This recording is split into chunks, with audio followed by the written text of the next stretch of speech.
Tonight in our training for episode 450, I want to talk to you about the biggest business trends for 2021. This was developed and produced by Forbes magazine, and they surveyed several economists, several people in the political spectrum, and several people in the business arena to get an aggregate of data that could help them project what's going to happen in 2021. Now, no one really knows, and this is not supposed to be some sort of prophetic saying, or we're not trying to be soothsayers here and try to predict what's going on. But the data shows that these things that we're about to discover are trending, and it just doesn't look like anything on the horizon is going to change that. Now, here's the great news, and I just love this. Here at TW3, just a little self-serving promotion here, we are in a great position to leverage some of the trends that are going on and will continue, it looks like, by all the data points that are out there. We're just in a great position to be able to leverage that and capitalize on that and help a ton more people. So said all that to say, it is a great time to be at TW3. So here are the 10 biggest business trends of 2021. Number one, no surprise, work from home will continue to grow in various markets and sectors. The companies that were starting to have their workers go remote simply because of Corona in 2020 have found that that continues to be the most operable and best way to do it. It's just so much more affordable. It's so much more efficient.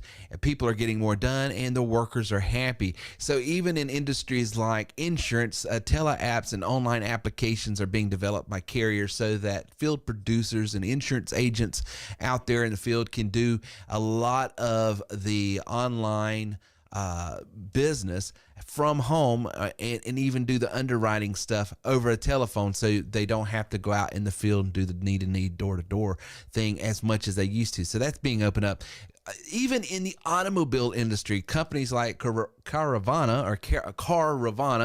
which is basically a vending machine, online vending machine, it looks like, for the automobiles. We have tons of elite reps that have come on and leveraged our referral marketing partnership with that particular company and others to be able to help clients with any particular brand that they want get a brand new car or a used car and be able to do the knee-to-knee, face-to-face deal, and even be able to make money without even having to sell the car. So it's been a great resource there, and so that's just going to help the work from home opportunity in sales in multiple industries: insurance, the automobile, and even in real estate. The VR tour is king right now. So many people are looking at homes through a virtual tour, and there's so many apps out there that allows that to happen and stuff. So we've got a lot of clients in that particular market that are able to generate leads and get in front of those people and then give them a virtual tour to be able to sell homes from home. So that's going to continue. So that's a trend number one. Trend number two, data equals dollars.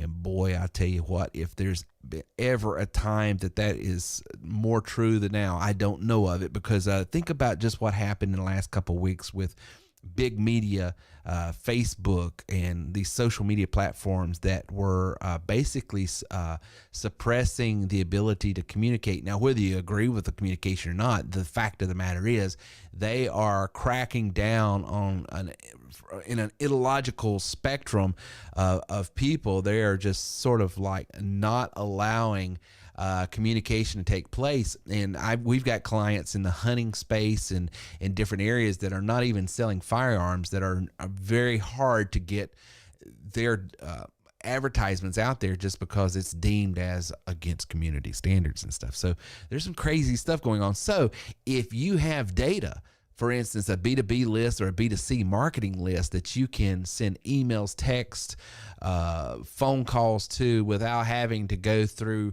reaching those clients through social media platforms, you have got dollars in the pocket. If you've got an interest-driven data list, if you got a financial data list, if you have data, my friend, you have dollars, and that trend is going to get even bigger and better. And that's why I love the fact that, as a member at TW3, our members get 1,000 data lists of clients or business customers or customers, a data list of 1,000 that's filtered and scrubbed, means they got the age, income, zip code, emails, addresses when they're available, all of that for less than $5 per 1,000.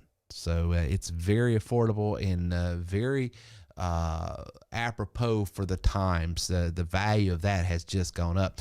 The third trend that they're seeing is business models will continue to adapt to this remote lifestyle.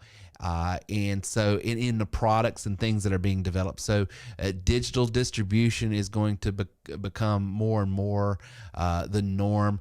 Digital products are being developed by companies that once only sold physical products, and the subscription-based model is getting bigger. Now, we've got elite members here tonight that would tell you one of the things they are grateful for in 2020 and going into 2021 was the fact that they had a client base, and the product that they sell is a subscription-based product as well. So they got to earn some residual income during times of 2020 when it got soft. That was a big help to a lot of elite members. Number 4, that trend that looks like it's going to continue, is processes are going to continue to automate. As the world becomes more digital, it becomes online, more and more people are going to expect the information that they're inquiring about. It will be automated more and more. The sales process will be automated more and more, and the training process will be automated more and more. Now, what's crazy about this is a trend that's going on in the industry right now, or in across industries in the entire business world. This is something we've been doing at TW3 for over a decade now, and it's fun to watch how other industries and other businesses are having to catch up to what we have already been doing, which means we've got a big head start, which means our clients and our trainers understanding these processes, understanding this technology, understanding this way of doing business is going to be of even greater value moving forward in 2021 and on, because you're going to be able to help more and more clients that never had to have some of these processes automated. To be automated, and you're going to be able to have the tools, training, and technology they need to be able to offer that in their businesses to both their employees and their clients. Number 5, non-traditional funding, because as the markets shift and things change, and banking has changed and markets have gotten nervous about different things, non-traditional funding has gotten bigger and bigger and become more and more a resource for entrepreneurs and small business owners through crowdfunding, through blockchain technology, and Miller Time will enjoy this, and also through factoring. These are all lending products, goods, and services that a lot more small business owners and entrepreneurs are leveraging to get funding because traditional banking is not an option in the markets today. Number 6 trend is an online presence shift. And I don't like to be someone that says, see, I told you so, but I'm going to say, see, I told you so. Years ago, there was a big push in the online marketing space. A lot of these faux marketing gurus were telling people, hey, I can teach you how to have an online business without a website, without a podcast, without a blog, without anything. And what they were basically doing is selling ClickFunnels, which was an opt-in form automation thing like MailChimp or one of those, and showing them how to set up a landing, or showing them how to set up a page on Facebook or something like that. Both of those are rented space. You can't, MailChimp is constantly changing their operational procedures and standards and how you do things. And we've already talked about social media is constantly changing. When you're using those companies, you're on rented space. And so the online presence, a lot more companies are noticing they need their own website and blog. They need their own podcast to get their message out. They need their own video systems to get out there, teach, train, and sell. All of these are resources, assets, and trainings that we already have had for, like I said, going on over a decade now. And so it just puts our trainers, our recruiters in just that much more of a position to be of value to a market that's shifting towards the things that they are already experts in. The seventh trend is renewed focus on local, and this is actually a welcome thing. And kudos to the policies that has taken place over the last several years to focus on local manufacturing, to focus on build here, make here, serve here, deliver here. But there's also a huge uptick in this because of what they're calling the COVID calibration, which is when things happened this past year, more and more people will because your neighbors are being affected, more and more people say, well, we're going to order from our local restaurant. We're going to order from here. We're going to do this. We're going to buy the food from the grocery store here because it's sourced by local farms. We're going to do this. In other words, there was just a renewed focus on the local business owners, the local suppliers, and that seems to be not only politically made affordable and brought forth through some policy changes that's happened in the past administration, but then with this COVID thing, it just refocused everyone in all political stripes. So you had that COVID calibration as well, and also international supply disruption because of COVID and because of past policies, and an incentivize through taxation policies that local sourcing is even better and more affordable now. So that trend, even though there's a change in administration, that trend seems to be something that's going to continue. Number 8, purpose-driven business. People nowadays are buying more than just a product, and they're buying more than just from a business. There's social awareness going on. There's cause-driven buying decisions, and there's value-based buying decisions. And so no matter where you land on a political issue, no matter where you're at in a particular social setting and what your sensitivities are, it's more and more being driven. A lot of people want to support people that think like them, and that's through the polarization of our society. And so business advice is be you. Be who you are. Let people know this is what I'm about. Yes, there's going to be 50% of the market that says, yeah, that's not for me.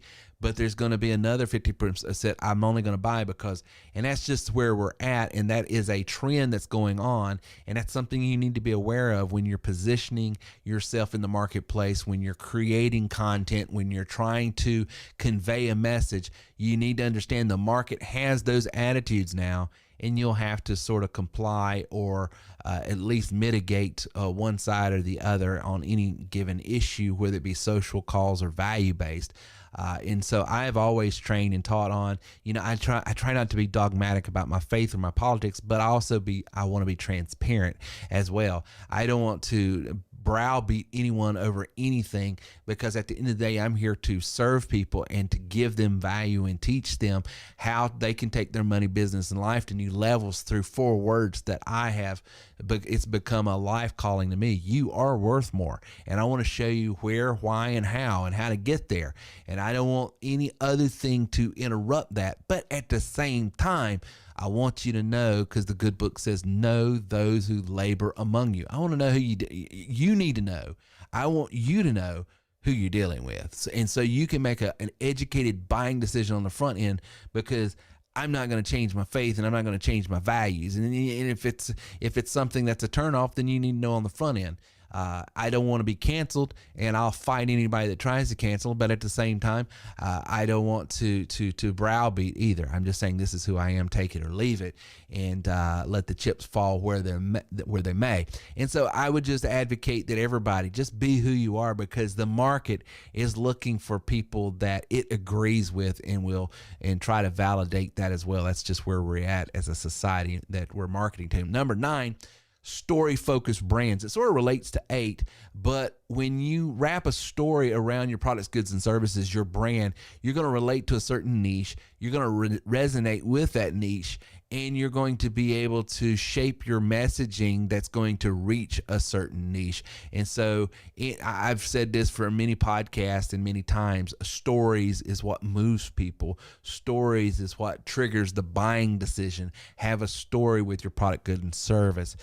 Tell your story. Wrap yourself around that business rather than trying to wrap that business around you. And number 10, and finally, a trend that's continuing on in 2021 by a lot of people that are measuring this is self-development brands and products are on the uptick. Products are on the uptick. The businesses that create those are on the uptick and growing, and people are joining those types of businesses. And it makes sense because we live in a very contentious time in a contentious society. We just came through a pandemic. We just came through a lot of social upheaval. We just came through a political season. It was probably the most strifeful time since I've been alive. I'm 45 years old. Of course, I don't know what it was like when Grant was around or when Lincoln was around, but boy, for my lifetime, it's been pretty contentious. And so it makes sense that people are looking for ways to better themselves, to have an emotional respite, if you will, a time of peace, a time of getting better.